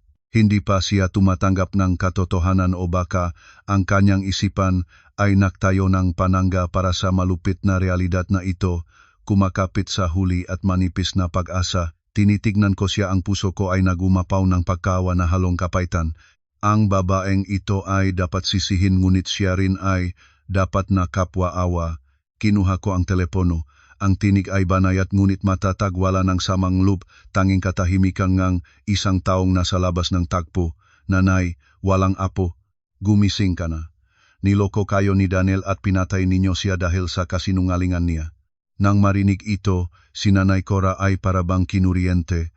Binitawan niya ang telepono, ang dalawang kamay ay sumasaklaw sa ulo niya, ang bibig ay nananalangin ng tuloy-tuloy. Hindi ang anak ko, ang apo ko. Siya ay nasumusmol sa upuang bakal, ang mga mata ay bumabalik sa walang buhay at utak-utak na tingin lumulubog sa sariling mundo na puno ng multong nakaraan. Inilapag ko ang telepono. Tumayo at tumingin sa kanya ng panghuling pagkakataon. Ang biyanang noon ay nagahari, ay isang bangkay na lang ang natitira sa uniforme ng bilanggo. Pagbabalik mula sa detention, ang unang ginawa ko ay makipag-ugnayan sa broker para ibenta ang condominium, ang lugar na dating tahanan at ngayon ay lugar ng trahedya ng aming kasal. Kahit ang bahay na ito ay sarili kong pag-aari na binili ng aking pawis at luha, bawat pader at sulok ng kusina ay may ala-ala ng mayumaon at amoy ng pagtataksil. Pumayag akong ibenta ng bahagyang mas mura kaysa presyo ng market para mabilis ang proseso. Gusto kong itapon sa labas ng aking buhay ang lahat ng may kaugnayan sa nakaraan ng as soon as possible. Sa araw ng paglipat, dinala ko lang ang ilang damit at mga libro ng aking propesyon. Lahat ng iba pang gamit at alaala ay iniwanan o itinatapon, isang paraan ng pag-alis ng alikabok ng nakaraang panahon. Hawak ang pera mula sa pagbebenta ng bahay at ang 3,200,000 pisong nabawi mula sa pamilya ni Maria. Hindi ako nakaramdam ng kagalakan o pakiramdam ng kayamanan. Mabigat lamang ang nararamdaman. Ang mga perang iyon ay may kulay, nega trahedya binayaran, nega buhay, nega karangalan, at nega guho, ne isang pamilya. Alam ko na hindi ko maaring gastusin ang maparang iyon para sa aking sarili ng tahimik na konsiyensya. Kailangan nilang malinis sa pamamagitan ng mabuting gawa para matubos ang mga kasalanang nakaraang iyon. Nagpasya akong hatiin ang pera sa 2 bahagi. Isang maliit na bahagi ay para sa aking bagong simula. Ang malaking bahagi ay ibibigay sa isang mapagkakatiwalaang organisasyong nagtataguyod sa kababaihan at mga bata na biktima ng domestic violence, ang mga taong naranasan din ang parehong kalagayan tulad ko.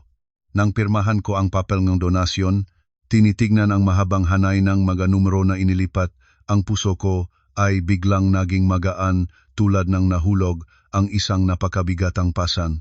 Umaasa ako na ang perang ito ay makakatulong sa iba na magkaroon ng lakas para makalabas sa impyernong kasal, para magsimula muli, o kahit man lang magkaroon ng isang mainit na pagkain at mainit na damit. Hindi ako si Birhen Maria, isang ordinaryong babae lang akong nagsisikap na mahanap ang kapayapaan ng kaluluwa pagkatapos ng malaking bagyo. Paglabas sa bangko, naglakad ako ng mag-isa sa isang pamilyar na kalye. Ang mahangin at malamig na hangin ng tag-araw ay pumupugas ng matuyong dahon sa aking mga paa. Ang lungsot ay maingay pa rin at punong buhay, ang matao ay patuloy na gumagawa ng kabuhayan. Para bang ang aking trahedya ay isang maliit na butil lamang sa malawak na mundo, ngunit para sa akin ngayon ay araw ng aking muling kapanganakan. Huminga ako ng malawak, naramdaman ang matamis na kalayaan. Kinuha ko ang telepono, binura ang lahat ng lumang numero, lahat ng masakit na larawan, iniwan lang ang isang litrato. Ako ay ngingiti sa araw ng aking graduation bilang pharmacist. Iyon ang tunay na ako, ang karlang panahon kabataan na punong sigasig. At mula ngayon, mahahanap ko na muli ang aking sarili. Ginamit ko ang natirang puhunan pagkatapos ng pagbibigay donasyon para magrenta ng maliit na row house na nakatago sa isang tahimik na daang may matagal na puno. Naroon ang mga lumang puno na nagbibigay ng anino buong taon. Hindi ako nagbukas ng panaderia o cafe shop tulad ng maraming babaeng gustong magsimula ng negosyo. Nagpasya akong bumalik sa pinakamalalim na sarili ko, iyon ay ang amoy. Noon si Daniel ay madalas na nanuyam na ang aking ilong ay masyadong sensitibo tulad ng aso. Nainis siya kapag nagre-reklamo ako tungkol sa amoy ng alak, sigarilyo o kakaibang pabango sa kanyang damit. Ngunit hindi niya alam na ang natural na regalo ng ilong na iyon ang nagligtas sa aking buhay. Nakakilala ako ng kamatayan mula sa amoy ng goto ng gabing iyon. Ginawa ko ang maliit na bahay bilang isang handmade perfume workshop kung saan ko ginagabi at umagang kasama ang mabuting essential oil, matest tube at timbangan. Hindi na ako ang pharmacist na araw-araw nakikipaglaban sa mga walang buhay na gamot.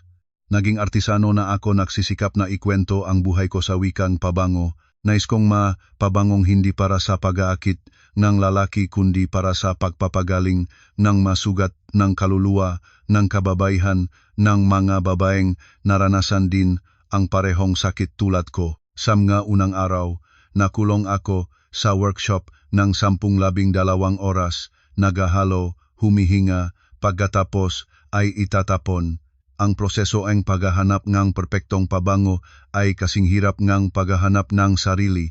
May magagabing hating-gabi, nakaupo ako sa malamig na sahig, palibot ang mabangong hoang-hoang at sandalwood, at bigla akong umiyak dahil sa kalungkutan.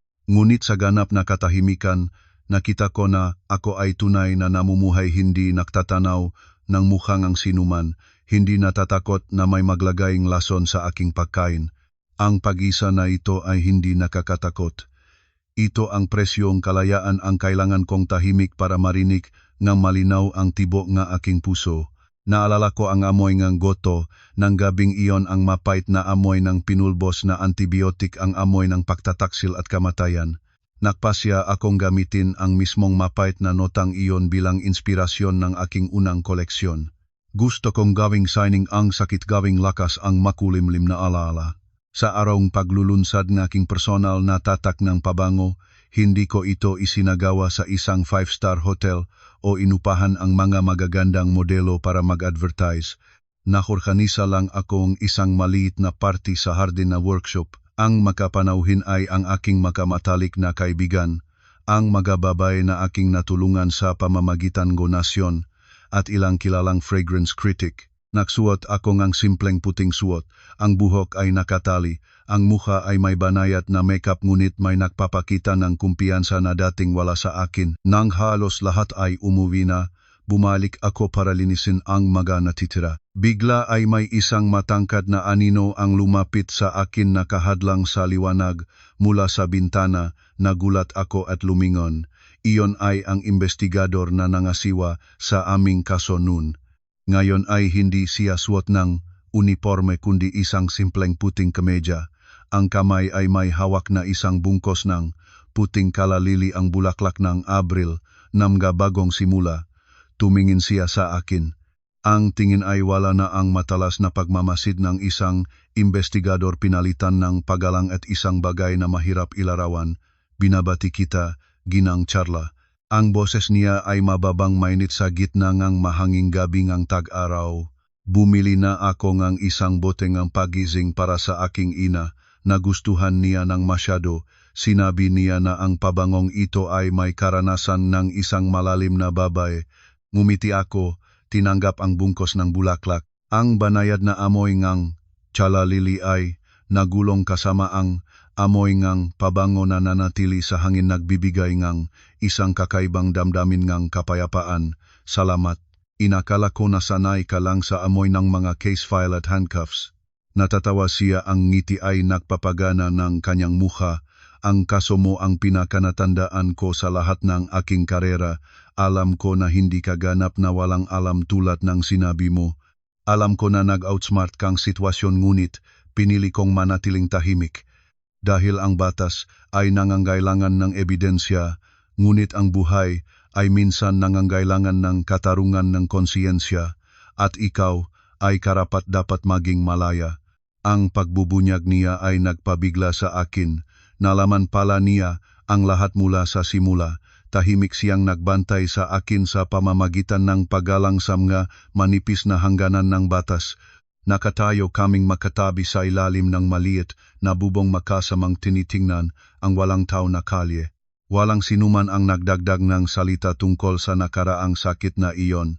Tinanong niya ako tungkol sa mga plano sa kinabukasan, tungkol sa mga pabangong aking binubuo, at tinanong ko siya tungkol sa mga bagong kaso, tungkol sa kanyang pang-araw-araw na buhay. Sa pagitan namin, walang pangako, ngunit may isang dinakikitang ugnayan na hinabimula sa pag-unawa at paggalang.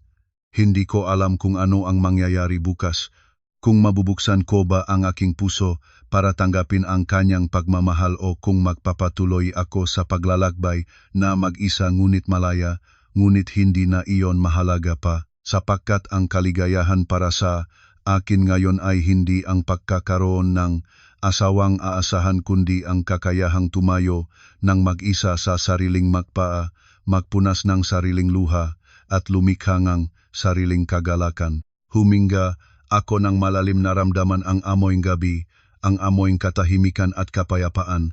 Ngumiti ako, ang pinakabanayad at pinakatahimik na ngiti mula pa noon hanggang ngayon, at lumingon para umakyat sa hagdan, handa para salubungin ang unang sinang bagong araw. Ang buhay na ito, masaya man o malungkot, malon man o matahimik, sa huli ay nasa palat lang ating makamay.